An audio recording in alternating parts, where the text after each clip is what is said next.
से नलती है ऋषिकेश से औरत उन्होंने हमसे माफी नहीं मांगी। अंश का रांगड़ हो गया, उसकी माँ हो गया, उसका बाप हो गया, तीनों उसके बाप भी गंज लगत में बोले, उसकी माँ आ रही वो अंश का रांगड़, उसका बाप भी आना चाहिए आगे। बिल्कुल हम बिल्कुल बर्दाश्त नहीं करें। अभी तो हम इतने 150 लोग हमारे साथ खड़े हैं। अभी हम बिल्कुल छोड़ेंगे नहीं। तो बोल रहे कि माफी मांगी, ऐसा माफी मांगने से नहीं होगा।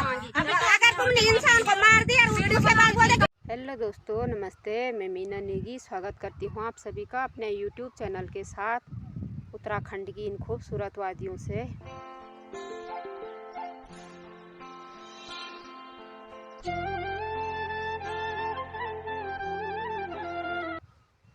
तो कैसे हो आप लोग? उम्मीद करती हूँ कि अच्छे ही होंगे। तो मैं अपने नए ब्लॉग की शुरुआत कर रही हूँ। अभी सुबह के 8 बज रहे हैं और वीडियो की शुरुआत यहीं पे हो रही है।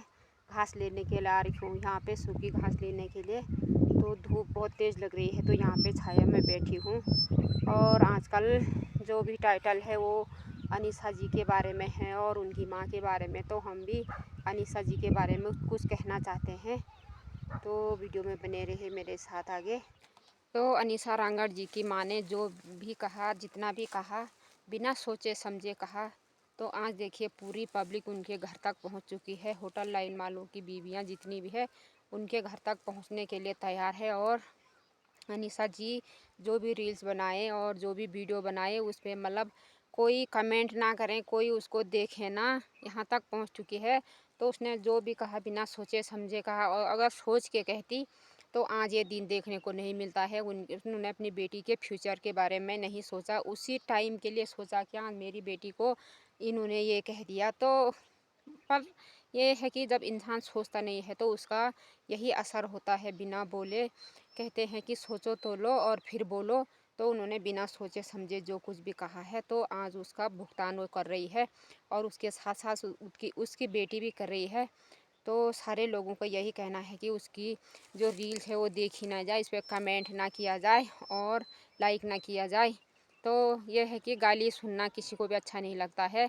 और जो भी ये होटल लाइन वालों की बीवियाँ कहती है वो कोई हमारी भाभी है, कोई चाची ताई मतलब फूफू कोई भी है, तो हम सब उनके साथ है। और जो कि दोबारा कोई ऐसी गाली देने का मतलब साहस ना करे और इतनी हिम्मत ना रखे दूसरे के पीछे चल के। वो अनीसा रांगड़ जी की माँ है ना, वो अपनी बेटी के पीछे चल के ही इतनी हिम्मत दिखा रही थी, इतनी घमंडी है वो कि आज तक हमने सोचा नहीं था।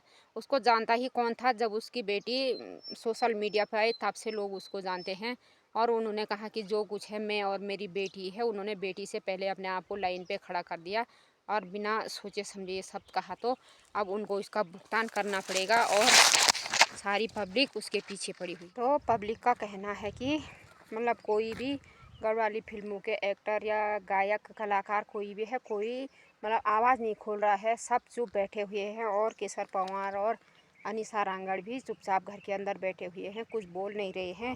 तो सारी पब्लिक ने रिएक्शन लिया है कि मतलब जो कोई भी है नेगी जी के गानों के अलावा और किसी के गानों पे रिएक्शन न लिया जाए और उन्हें ना सुना जाए, ना लाइक कमेंट कुछ किया जाए। तो ये हमारी पब्लिक का कहना है। तो हमें पब्लिक के साथ ही चलना है और सबको जाना पड़ेगा, क्योंकि ये हमारी उत्तराखंड की मतलब संस्कृति का सवाल है। गीता उनियाल जी आज हमारे बीच में नहीं है, लेकिन उन्होंने आखिरी शब्दों में कहा था कि हमारे उत्तराखंड को कभी मतलब बाहर की दुनिया के हिसाब से न चलने देना, मॉडर्नाइज न होने देना और हमारी संस्कृति को ऐसे आगे बढ़ाना। और उन्हें मतलब जो भी कला है, जो भी गीत है वो हमारे हिसाब से होने चाहिए, हमारे उत्तराखंड के हिसाब से।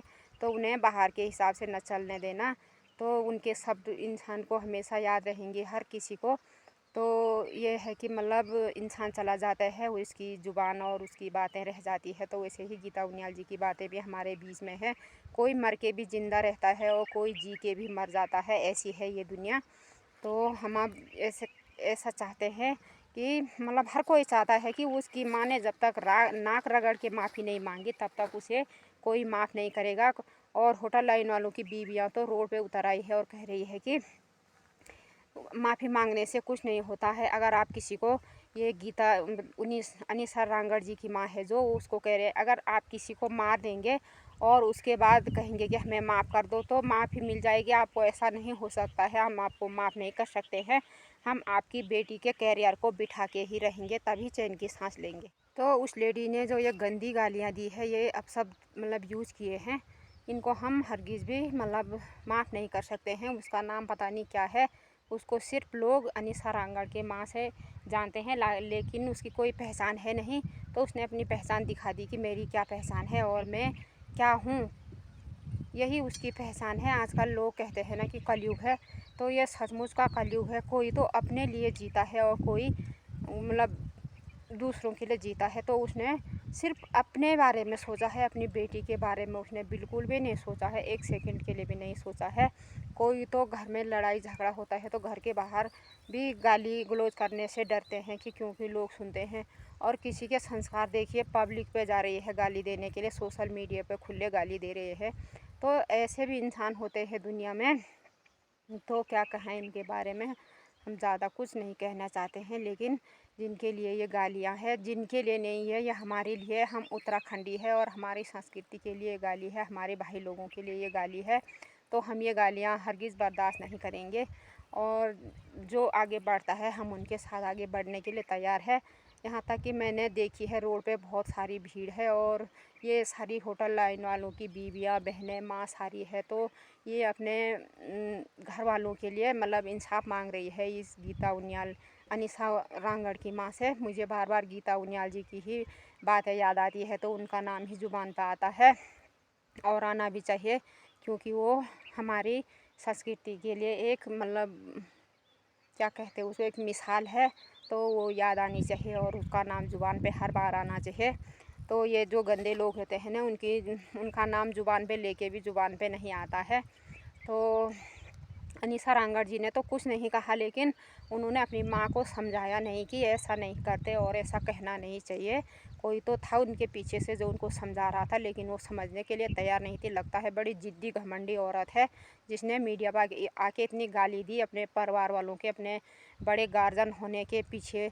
तो उन्होंने इतनी बड़ी गालियाँ दे दी सबके सामने। तो लगता है इतनी घमंडी है, इतनी ज़िद्दी है कि क्या कहें इसके बारे में। तो कुछ चीज़ अगर ज़मीन पे गिर जाए तो उसे ज़मीन पे लेट के ही उठाना ज़रूरी नहीं है, उसे झुक के भी उठाया जा सकता है। और उठाने के लिए अपने दिमाग का इस्तेमाल किया जा सकता है कि इसको कैसे उठाएं। तो इस औरत ने तो ज़मीन पे लेटना क्या, नाक रगड़ दिया ज़मीन पे, और फिर भी लोग इसे माफ़ नहीं कर रहे हैं। तब भी इसकी गिरी हुई चीज़ हाथ पे नहीं आने वाली है अब। तो आज की वीडियो को मैं यहीं पे एंड करती हूँ। वीडियो पसंद आई तो वीडियो को लाइक शेयर सब्सक्राइब कमेंट करना ना भूलें। मिलती हूँ आपको अपनी अगली वीडियो में, तब तक के लिए जय देवभूमि उत्तराखंड।